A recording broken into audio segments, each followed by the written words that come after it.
The film starts with a voiceover from teenager Natasha Kingsley on the world we live in. She continues about how she thought it would take her whole life to understand the human heart, but for her, it only took a single day.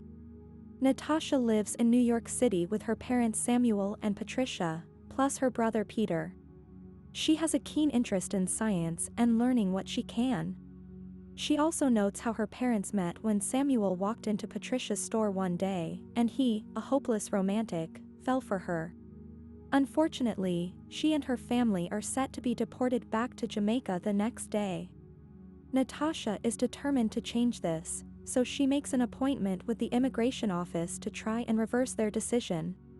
She meets with an attorney, Lester Barnes, and after asking questions, Natasha makes a tearful plea for her parents' case, so Lester gives her a card to contact another lawyer friend of his, Jeremy Martinez, who can do pro bono work for her case. Natasha calls his office and is told that he is fully booked for the day, but after pleading, she is told she can meet with him for 15 minutes during his lunch break. Daniel Bay is preparing for an interview for Dartmouth's medical school program. He comes from a Korean family, and his parents Dae-hyun and Min encourage him to pursue a career as a doctor. He also has a brother, Charles, who is a jerk to him. Daniel and his friend Omar are on the same subway as Natasha when it stalls for a moment. The conductor takes the time to reassure the passengers that everything is fine, and he brings up a story about a friend who missed a train on September 11th, and had he been on time, he would have made it into the city since he worked at the World Trade Center. He concludes his point with the notion that they are there for a reason and to open your heart to destiny. The guys get off at Grand Central Station, where Daniel spots Natasha and is instantly attracted to her. He also notices her jacket, which reads Deus Ex Machina, and since this relates to something he was reading about, he thinks he has to go after her. Natasha is walking down the street while listening to music, unaware of a crazed driver on the street. Daniel sees him and rushes to catch Natasha before she walks into the driver's path.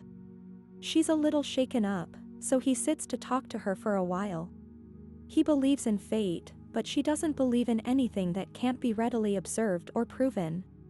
The two then go to a coffee shop before heading to their respective appointments, but Daniel gets a call saying his interview has been moved to the next day.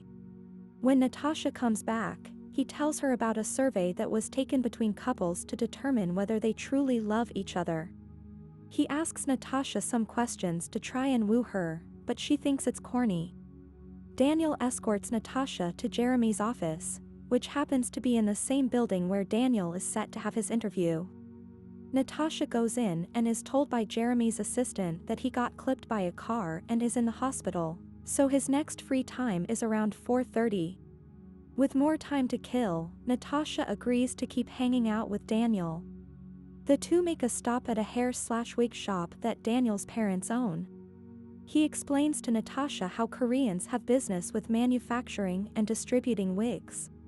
When they get there, Charles makes fun of Daniel in front of Natasha, while Dae-hyun comes in and is more pleasant to Natasha. They leave, with Daniel feeling embarrassed. Natasha and Daniel continue to spend the afternoon together, going to a planetarium and making conversations about stars. If you have come this far in the video, please subscribe to this channel to never miss amazing content like this. Daniel notes that he writes poetry, and Natasha suggests what he could write about, including the stars. They later go to a spot where Daniel sings Crimson and Clover to Natasha before they go further. One of them even imagines a life together, with marriage and a son in their future. However, Natasha is running late for her appointment with Jeremy, and when Daniel sees she is upset, she reveals to him that she is going to get deported, and that is why all of this is going to feel painful for her. She goes and meets Jeremy, where he offers to set up a new trial for her parents' case for the next day. Daniel goes back to the shop where he and Charles get into a physical fight before their father breaks it up.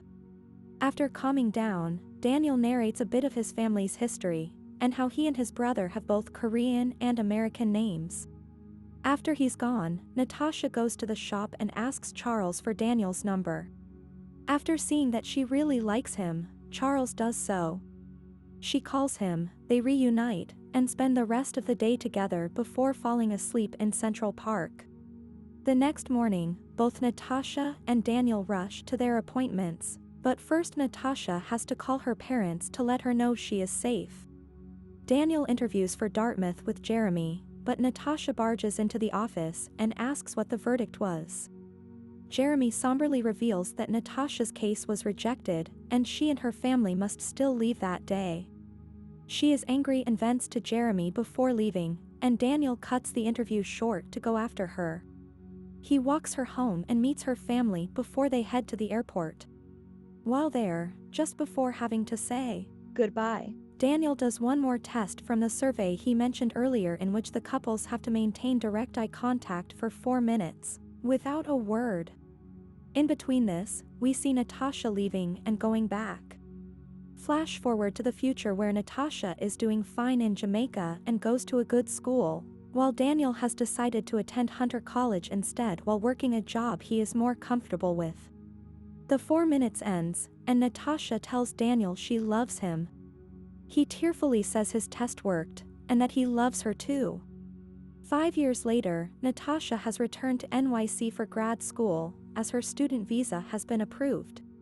She meets Jeremy in the same coffee shop that she went to with Daniel to tell him what she has been up to, and learns that the doctor who treated him on the day they met would later become his wife. When she asks him about Daniel, Jeremy says he hasn't seen him since the interview, and Natasha can't find him anywhere on social media. After Jeremy leaves, Natasha prepares to leave too, unaware that Daniel is in the same shop about to read a poem. She hears his voice, and they see each other. He walks up to her and asks to spend the day with her, but she only has about an hour to spend.